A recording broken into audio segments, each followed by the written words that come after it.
Media Center. This is Just Hear Me Out with Peyton Byers. Hello and welcome everybody here to Just Hear Me Out on 91.1 KOR FM Vermilion. I'm your host, Peyton Byers, and the opinions expressed in this program are not necessarily those of this station, the USD Department of Media and Journalism, or the University of South Dakota. If you like this show, don't forget to go follow the show on Facebook and Twitter.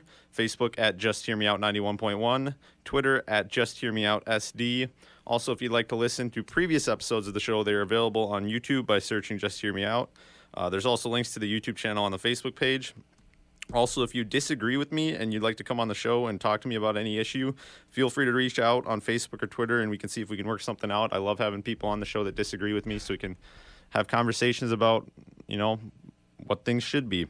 Anyway, let's get right into it right here. So the first thing I want to talk about is freshman Congresswoman Alexandria Ocasio-Cortez. So last Friday, the Democratic Party's favorite new Congresswoman, AOC, expressed her distaste for people who are critical of her Green New Deal proposal by throwing a complete temper tantrum on stage. I'll let you listen to it, but I wish you could watch the video with it because the video enhances the whiny attitude you get from her. But here, let's just take a listen to it. I just introduced Green New Deal 2 weeks ago, and it's creating all of this conversation. Why? Because no one else has even tried. So people are like, oh, it's unrealistic. Oh, it's vague. Oh, it doesn't address this little minute thing. And I'm like, you try. You do it. Because you're not. So until you do it, I'm the boss. How about that? You heard it here. All right, so you just heard her say right there, she's the boss. Before I tear into why this is so stupid, and there's a very stunning similarity between this and another viral clip, and it's too good for me to pass up, so I'm the boss. How about that? Catch me outside. How about that? That's right. AOC is the Dr. Phil Catch Me Outside girl, which I know she's famous now, which is the dumbest thing ever. She should not be famous for that. Anyway, I wonder if there's any relation. I don't know. Anyway, so while AOC was on her little rant, she claimed that since she proposed the piece of legislation, the Green New Deal, since she's the one who proposed it, she's in charge regardless of the absurdity of her legislation. So she also talks about minor details like, oh, this little flaw is wrong with it or whatever. But I suppose, the eradication of all cows, the abolition of air travel, and the retrofitting or destruction of every building in the United States, I guess those are just minor details. That's not a big deal. It's not like that's hard to do anything, and that's not a big deal. She might think she's in charge, but she's not really in charge. Nancy Pelosi's in charge. Think about it. The legislation she proposed was so bad that it didn't even make it up for a vote in the House, which is controlled by Democrats. And so not only that, there's been virtually no mainstream media coverage of this event, her talking like this, and that would be fine. That would be fine if you The only issue is, can you imagine what the news would look like if Donald Trump came out and had a temper tantrum like AOC did? The media's taken things that Trump has said in the past that are much more rational than what AOC said, and they ran with them with the temper tantrum headline on top. And to me, this is just more proof that Alexandria Ocasio-Cortez is just more power hungry than the people she claims to be fighting as a grassroots resistance. So I don't know. It's just entertaining to me. Next up, if you remember last week, I talked about Jussie Smollett and the whole hate crime hoax that he's perpetrated and everything. And I think everybody's kind of realized that he put together this hoax, this fake hate crime against himself, and wasted the Chicago Police Department's time and money. Well, this past week, they've only gotten worse for Smollett. So he's officially charged with disorderly conduct. He turned himself in last week after the charges came out, and he posted bail. And it came out that Smollett signed a check for $3,500 to the two brothers who helped him stage the attack.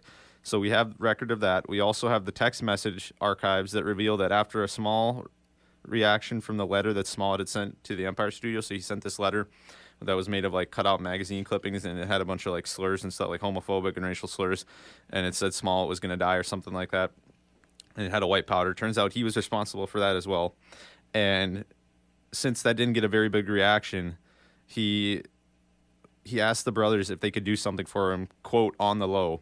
So, and then they met up and talked about it. The Chicago police came out with a statement saying that Smollett faked the attack because he was dissatisfied with the salary, which from what I've looked up is at minimum $20,000 per episode. So this guy's making he's making plenty of money, and he did this whole fake hate crime just so he could get more money. Jussie Smollett is human trash. Unless you can find me some evidence that he's mentally ill in some way, or in which case I'd probably have a little sympathy for the guy. Otherwise, he's human trash. By faking this attack, all he's done, he's hurt every single person who falls victim to a real hate crime. And not only that, he's been willing to put innocent people in jail for personal monetary gain. Think about it. If this were to have gone through to its conclusion without Jussie being exposed, he would have ended up in court testifying presumably against two random white guys that the CPD might have arrested because they just happened to be in that area at the time of his fake attack. So he would have testified against them and been okay with throwing them in jail for the rest of their lives. We've already seen that he's perfectly okay with lying through his teeth on the interviews he's been on. It's pretty comical to listen to the interviews he's gone on and the things he said after we know what the actual truth is. And so he definitely would have been down to testify, or most likely would have been down to testify against two innocent men and sent them to jail, presumably for the rest of their lives. So that's, and all of it would have been because he wasn't satisfied with making well over $1 million every year. Originally, Fox, the company that runs the show Empire, stood by Smollett and said he would remain on the cast of Empire, but they've since come out and stated that he will be removed from the final episodes of the current season of the show. So at least he isn't getting what he wanted. Somehow, Jussie Smollett is still claiming that he is innocent. I don't know how, and that it was a real hate crime. Real hate crime. So even though we have the text messages, we have the check, we have all sorts of other evidence that proves he did it, everybody else knows he's lying about it. At least everybody else but CNN's Don Lemon, who was texting Smollett personally and supporting him while he was supposedly acting as an objective reporter on the story. Let's take a listen. You know, it's been reported, but will this happen, will that happen? That's my concern is for him. Right, yeah. Right. And for his well-being. On top of being, one, he has to deal with discrimination as a black man. Then on top of that, he has to be gay, and he's out. Yes. And then fame. Yes. And fame is not natural. Right. Right. It certainly is I don't not. think people were meant to be famous, right? Yeah. Everyone's like, oh my gosh, this and this and this. But then when something happens to you and it's controversial, everyone is coming for you. Right. And so I knew everyone would be picking apart his story. It's not for me, that's not my concern. Right. My concern is Right. mine. So every day, I say, I know you think I'm annoying. I can show you a text. I know you think I'm annoying, but I just want to know that you're doing, Oh, okay. that you're okay. Yeah. If you need somebody, you can talk to me, because there's not a lot of us out there. Yeah. Right. Yep. Sometimes he responds, sometimes he doesn't. He responds and says, you are not annoying. I wouldn't have a problem with him being in contact with Smollett and personally texting him and supporting him and everything if he wasn't also claiming to be an objective news reporter on the story. Even after all the evidence came out against Smollett, according to them, Smollett isn't the problem. Smollett isn't the one who's responsible for delegitimizing future hate crime claims. Don Lemon thinks it's the fault of conservatives. It's their fault for pouncing on Jussie Smollett. It's their fault because they're just out to get Jussie. They're out here to eat Jussie Smollett's lunch. This is playing out every single moment in cable news. Sean Hannity's going to eat Jussie Smollett's lunch every single second. Tucker Carlson is going to eat Jussie Smollett's lunch every single second. President of the United States. The President of the United States is That's going to eat his lunch. And who does the President of the United States watch every night? You. Cable news. Yeah, well, cable news. And so that's all I'm saying. Well, you know what?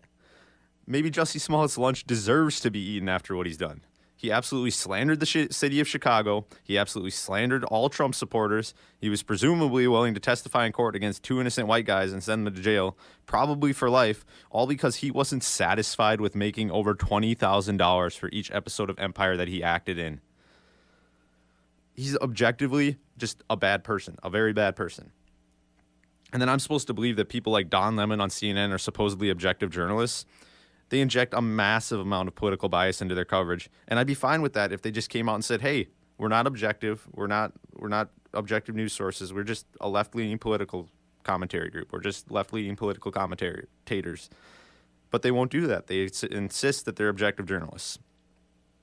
All right, next up here we got the UC Berkeley attack. So this one really gets me. So meanwhile, while this Jussie Smollett stuff is playing out, everybody's paying attention to that. An actual assault took place earlier this week on the campus of UC Berkeley.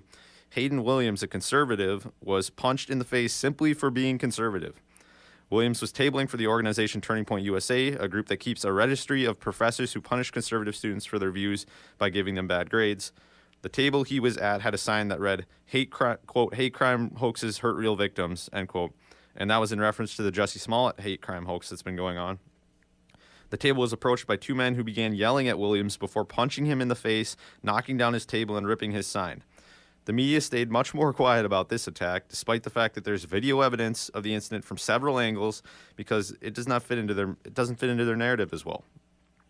Jussie Smollett made a claim that held about as much water as a boat made from a screen door without Flex Seal sprayed on it, and he was hailed as a victim among the media. He was given interviews on all the biggest news shows, and then this Berkeley assault happens, which we have video evidence of. There's minimal coverage of it in the media. What the heck? In fact, the attack was applauded by a faculty member of UC Berkeley who said the attack made them feel, quote, so much better. The faculty member named UV Panda has received no discipline in any form from the school. According to a Fox News interview with Hayden, the assailant is, quote, being hailed as a hero among the campus community, end quote. And that people have been refusing to give police information out of solidarity for the assailant. So the guy that punched somebody in the face and like committed violence just because of political views, he's being protected by these people. This is just more proof for me that the mainstream media doesn't actually care about violence and hate. What they really care about is any alleged incident of violence that fits their narrative. Let's quick compare and contrast the two stories, all right? The Jussie Smollett story came out with minimal evidence, tons of plot holes, and no witnesses. Every mainstream media outlet jumped head first into the story. Why? Because the story was perfect. Two straight white, Trump-supporting conservatives attacked an openly gay black celebrity, poured bleach on him, and put a noose around his neck. That's picture perfect for their narrative. That's exactly what they want to have. That's exactly what they want to have on their news. And then after we find out that's a hoax, they quietly walk back. It's like that meme where Homer Simpson like slowly recedes into the bushes and disappears. That's what they do when stuff happens. Like when these things happen, they jump on them and then they back off, just like the Covington Catholic incident and all sorts of other stuff. Then so fast forward a week or two and a video surfaces of a man actually being assaulted because of his political views, and it's not that big a deal. I mean, this whole situation, the way they cover this stuff is just absolutely disgusting to me. And that's all I have to say about that. All right, next up here on the show map, we got the recent South Dakota transgender sports bill. This one is likely to ruffle some feathers here, so I don't know. Trigger warning. A bill proposed to the South Dakota House of Representatives aimed to ensure that transgender students participating in high school activities participate on the team of their biological sex as opposed to the gender they identify as. This bill has drawn some controversy, and there have been several failed attempts to pass similar legislation in the past. Proponents of the bill say it's necessary to ensure and protect fair play, while opponents claim that the bill is discriminatory. In a statement about a similar bill proposed earlier this year, Libby Scarin, the policy director of the ACLU of South Dakota, said, quote, barring transgender students from the benefits of athletics holds them back from living authentic and fulfilling lives. Participation in athletic activities has a widespread impact on the social, physical, and emotional well-being of students and provides kids with lessons about self-discipline, teamwork, perseverance, success, and failure. They bring excitement, joy, and a sense of belonging, a sense that is important for all kids, but particularly for kids who may already feel like outcasts. Okay, so there's a couple things to unpack here from this. First of all, this bill does not ban transgender students from participating in athletics. It just requires that they compete with and against members of the same biological sex. And there are reasons that males and females are separated in competitive sports. There's a reason we got a boys basketball and a girls basketball in high school. There's a reason they separate that stuff. And the reason is that on average, males just have much more upper body strength and physical ability than females do. It's not some sexist opinion. It's not some right-wing conspiracy. It's a verifiable scientific fact. I didn't make it up. A study done by the Journal of Applied Physiology found that men had an average of 26 pounds more skeletal muscle mass than women, and that women on average exhibited about 40% less upper body strength and 33% less lower body strength than men did. In general, men are also much faster than women. The Women's world record for the 100-meter dash is 10.49 seconds by Florence Griffith Joyner from America here, and that time would not have even qualified her to compete in the men's 2016 Olympic competition, where the threshold for participation was 10.16 seconds or less. My point is, you cannot tell me that allowing a biological male to compete in girls' high school athletics is fair to the rest of the people competing. If that student wants to identify as a transgender, that's all good. That's good. Whatever. It's a free country. Do what you want. They have the right to do what they want. But as soon as they begin infringing upon others, that's where you got to draw the line. You might be thinking, what's the big deal? Why does it's not that much of a difference. What does it make that much of a difference? Yes, it does. Let me give you some examples. There's an article in BBC.com by Alistair McGowan about a transgender female, so a biological male that transitioned to a female cyclist who won a women's international cycling championship. Let me read the article for you quick. Quote, transgender women in sport. Are they really a threat to female sport? Rachel McKinnon estimates she has received more than 100,000 hate messages on Twitter since she won her UCI Masters Track World Championship title in October. The 36-year-old Canadian's victory was controversial in some quarters because she's a transgender woman competing in female sport, albeit in the 35 to 44-year-old category. Jen Wagner, a Sally who finished third, called it, quote, unfair and wants cycling's international governing body to change its rules. Others have said further examples may threaten the participation of women in sport, a view described as sensationalist by transgender racing driver Charlie Martin and as transphobic by McKinnon. It is a sensitive topic which poses some difficult questions about how gender is seen in sport, and some, quote, dangerous ones, according to the transgender handball player Hannah Mouncey, about the fundamental right of athletes to participate in sport. What's the issue? Despite the hate messages, which McKinnon says outweigh positive ones by 3,000 to 1, and despite the harassment she received as a road cyclist before she switched to the track and the painful training prior to winning the world title, she says it was, quote, totally worth it. Quote, when you win a cycling world championship, you get to wear the rainbow jersey forever, she says. But there are also those who say McKinnon should never have been on the podium in California in the first place. Critics say it's unfair to have a trans woman competing in female sport with a biologically male body, though McKinnon says that the view goes against point 4 of the International Olympic Committee Charter, which says, quote, the practice of sport is a human right. Okay. Once again, prohibiting you, a biological male who has significant physical advantages, from competing against biological females in international competition is not depriving you of your ability to practice sport. It just means you can't exploit your physical advantages unfairly to win events and deprive the biological women a chance at success. Where are all the feminists on this? Like, this seems like a pretty cut and dry thing. The cycling story isn't even close to being the worst one, though. Fallon Fox is a transgender MMA fighter who is a biological male that basically kicks the ever-living crap out of women for a living. Fallon Fox was born a biological male in 1975 and lived as a man for 31 years before transitioning. Fox married, at the time, his girlfriend when he was 19 and had a daughter. Fox then joined the Army. In 2006, Fox got the transition surgery and began taking hormone treatments. Fox claims that the hormone treatments have created an even playing field. Let's listen to that. So bottom line, being born male doesn't give you a physical advantage competing in female MMA? No, not at all. After you take the testosterone, the hormone replacement therapy, and you remove that ability for the body to create large amounts of testosterone, especially being that I don't have even the amount of testosterone that women who were born with female anatomy have. I mean, yeah, I'm going to be like, I'm actually at a disadvantage. You're at a disadvantage? Bull-loney. Yeah, testosterone might not be under mass production anymore in your body, but it was around for about the first 28 years of your life, and you have already developed all of the muscle and the body structure of a biological male. Hormone therapy does not shrink biological males down to what they would be as biological females. You mean to tell me that this person who grew up as a man for the first 31 years of their life, took estrogen for a couple years and automatically became equivalent to a female? That's total horse crap. In 2014, Fox fought a biologically female MMA fighter named Taika Brents. During the fight, Fox inflicted a concussion on Taika and crushed her skull and then continued to pound her until she was finally TKO'd.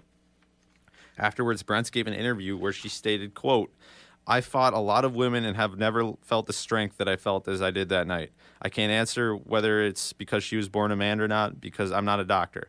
I can only say I've never felt so overpowered ever in my life, and I am an abnormally strong female in my own right. I still disagree with fox fighting. Any other job or career, I say have at it. But when it comes to a combat sport, I think it just isn't fair, end quote. How can anybody argue in favor of this? Where are the feminists at? Are you all aren't you guys all for protecting women's rights? Ashley McGuire, another author of Sex Scandal: The Drive to Abolish Male and Female, has a quote that I think does a good job of putting this all in perspective. Quote, 20 years ago, if a man hit a woman so hard that it sent her to the hospital, he'd be in prison. Now he can get paid for it, end quote. Now don't get me wrong. I have nothing but sympathy for people who are suffering from gender dysphoria. I'm not saying that we should look down upon them. I think we need to do all we can as a society to help them. I'm just saying that we need to draw a line and stop allowing biological men to physically beat women all for the sake of not offending somebody. Gender dysphoria is a mental disorder. Whether you agree with it or not, it's listed in the DSM, and that is the Diagnostic and Statistical Manual for Mental Disorders, as a mental disorder. That's not my opinion. That's just the objective scientific truth of it. Until 2017, it was called gender identity disorder in the DSM, but they changed it, not because the science changed, but because society changed, and apparently that's what really matters. We need to find a real solution to the problems that these people face and not pretend that they're completely mentally okay. A study by the Williams Institute at UCLA found that the suicide attempt rate of transgender and cross-dressing individuals was 41%. The overall U.S. suicide rate is 4%. That study also found that the transgender suicide rate, while it is affected by societal treatment, cannot be fully attributed to societal treatment of transgender individuals. This means that there's something else going on. The condition itself has a proclivity towards suicidality. Our goal as a society should be to lower that suicide number. But what are the treatment options? What's the most effective way to lower the transgender suicide rate? The data surrounding the effectiveness of sex change operations is shaky at best, with different studies finding dramatically different results. But there's little research on the effect of long-term counseling and the quality of life there's little research on the effect of long-term counseling on quality of life and suicide rates of transgender people. There's just not research out there on it.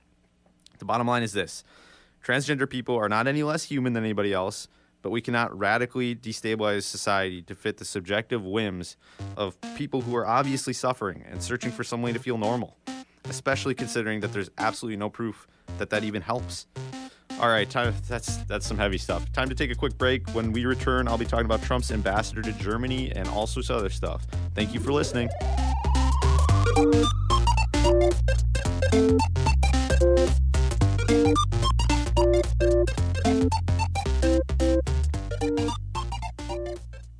Alrighty, welcome back to Just Hear Me Out. I'm Peyton Byers on KOR 91.1 FM Vermilion. And just a little disclaimer here: the opinions expressed in this program are not necessarily those of this station, the USD Department of Media and Journalism, or the University of South Dakota. And I have a feeling they're even more so about that last segment. We'll see what happens. So the next story we're going to talk about here is the ambassador to Germany, Trump's ambassador to Germany. So this next story has just proved to me that a portion of the media and the radical left just have no interest whatsoever in trying to find agreement with people from the other side of the aisle. Ideally, you look at each issue individually, and you pick your battles and you avoid fighting on things that you should agree on. That's not what much of the left did in this situation. So Trump's ambassador to Germany, Richard Grenell, who is openly gay, is spearheading a new Trump administration initiative to attempt to decriminalize homosexuality across the globe. The campaign is focused on some 70 countries where it is criminal to be gay and often ends in execution. Now, you'd think this would be something that the left would cheer and applaud, and apparently not. According to Out Magazine, a gay and lesbian culture magazine, Trump's plan to decriminalize homosexuality is an old racist tactic, end quote. What?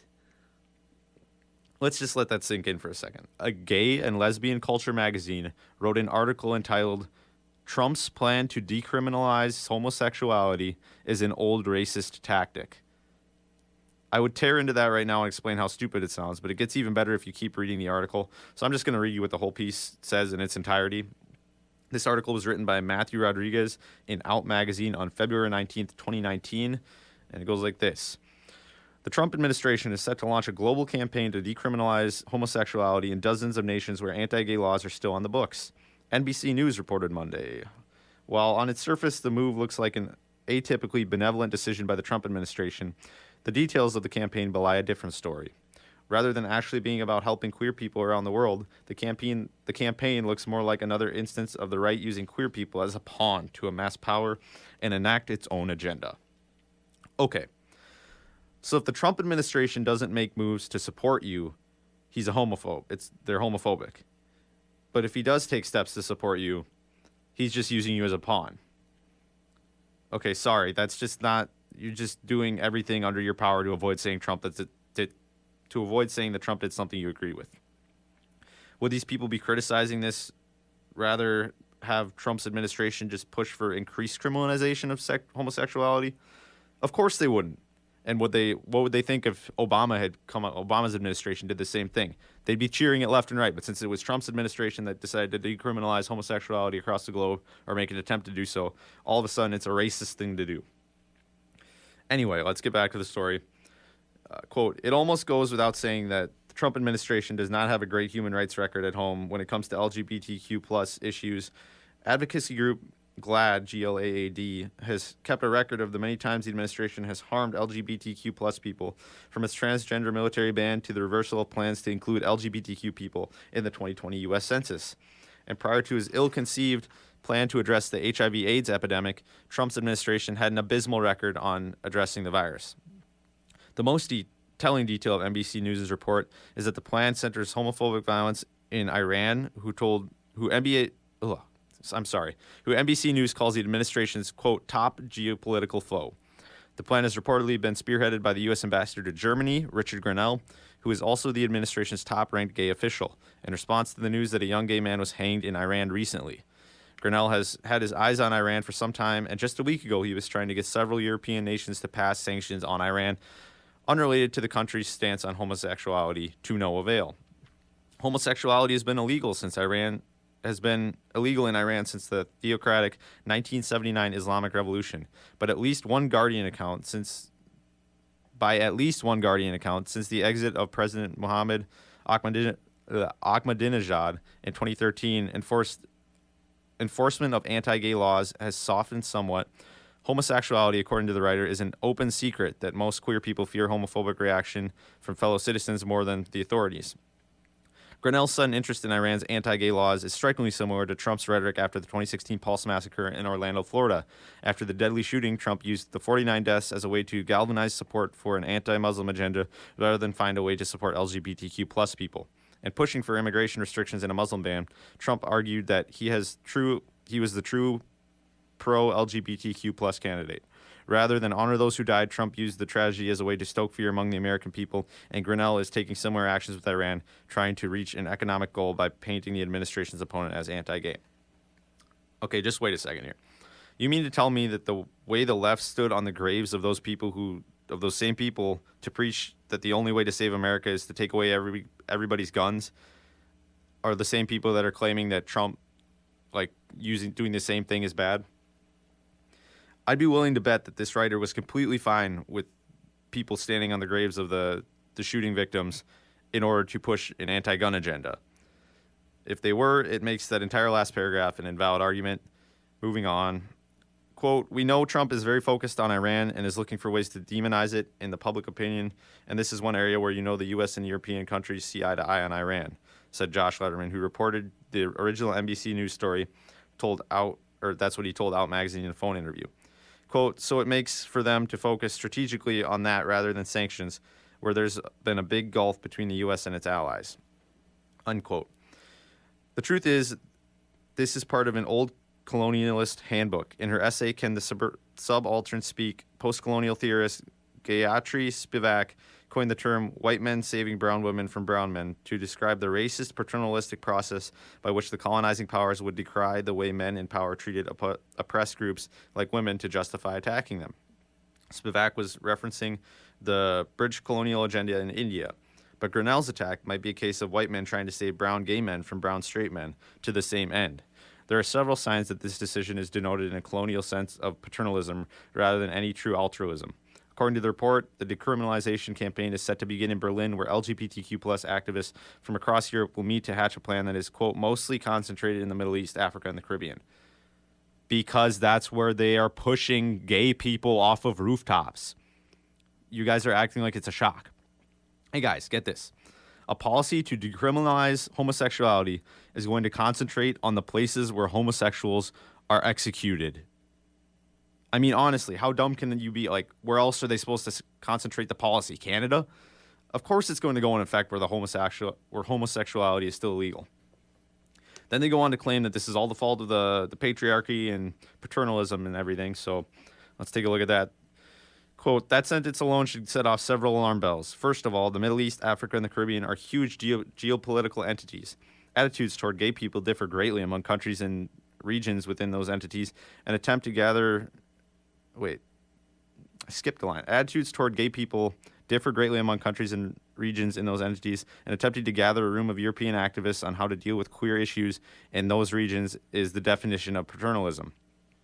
According to Lederman, the names of the activists attending the dinner scheduled for Tuesday night in Berlin are not yet known, but they hail from a dozen European countries, including countries from Eastern and Central Europe, where legal protections for LGBTQ plus people are weaker than in Western Europe. The names of the activists are being concealed, as some are not ready to be identified publicly. Lederman says that the sentiment on the ground that the initiative is, quote, very much a work in progress, and that they have made an announcement while there's still a lot of strategy being worked out. However, Lederman did confirm that as of right now, activists from countries in both the regions being discussed, from Africa and the Middle East and the Caribbean, are not currently being brought to the discussion table. Quote, they're not sure what it's going to look like, but as it gets fleshed out. And while he says that they could possibly invite people from affected regions, quote, at a future date, end quote, he says that right now they're still working out the details. Lederman plans to sit down with Grenell as well as several activists who attended the dinner meeting in Berlin for an interview that will air on MSNBC at a later date. Though plans may not exist to invite local LGBTQ plus advocacy groups to the table, they are not there at the plan's inception is dangerous. Inviting European activists to solve problems in the Middle East, African, and the Caribbean, which once again are not monolithic in the slightest, is a toothless effort, more PR than progressive. So interesting. So essentially, whatever the Trump administration does is bad, regardless of whether or not it's actually good or bad. Orange man bad is what we can take out of this. So when we come back, I'll talk to you guys a little bit about Bernie Sanders' official presidential announcement. Thank you for listening. We'll be right back.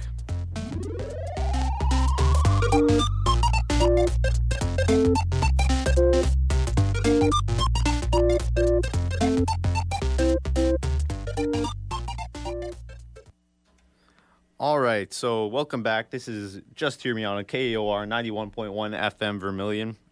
You can also tune into the show at tunein.com by searching KAOR. I'm Peyton Byers, your host.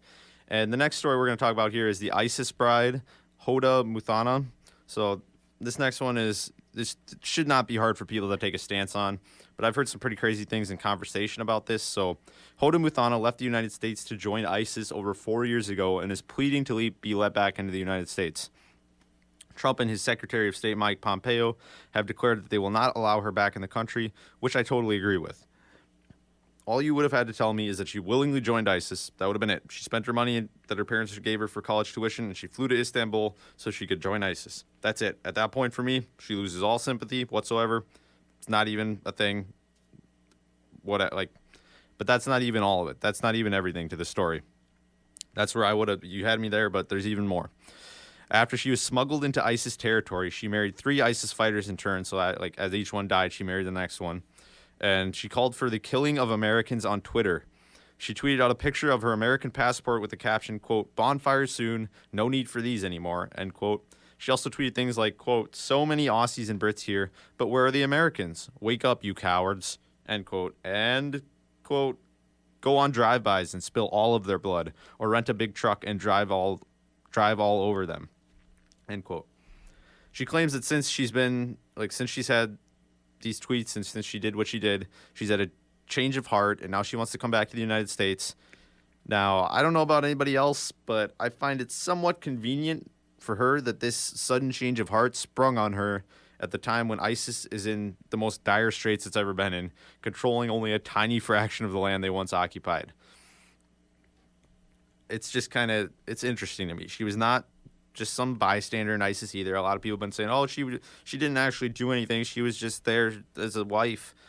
She took an active role in the organization. She even adopted the role of called Mother of Jihad, except it's, that's the translation. It's different words. But this is actual treason that she committed. And now ISIS is facing the consequences for all its terror.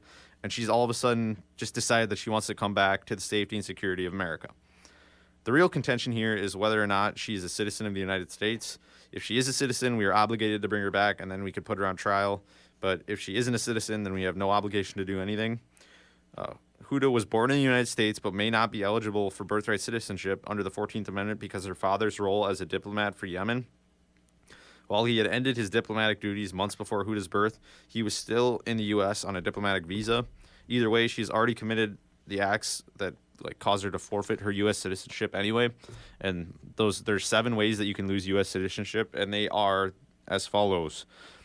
Becoming a naturalized citizen of any other country after age 18, formally declaring allegiance to a foreign government after age 18, accepting a position in the government of any other country after age 18 if one has citizenship in or declared allegiance to that country, joining the military force of another country, either 1, in any capacity if that country engaged in hostilities against the United States, or 2, as an officer.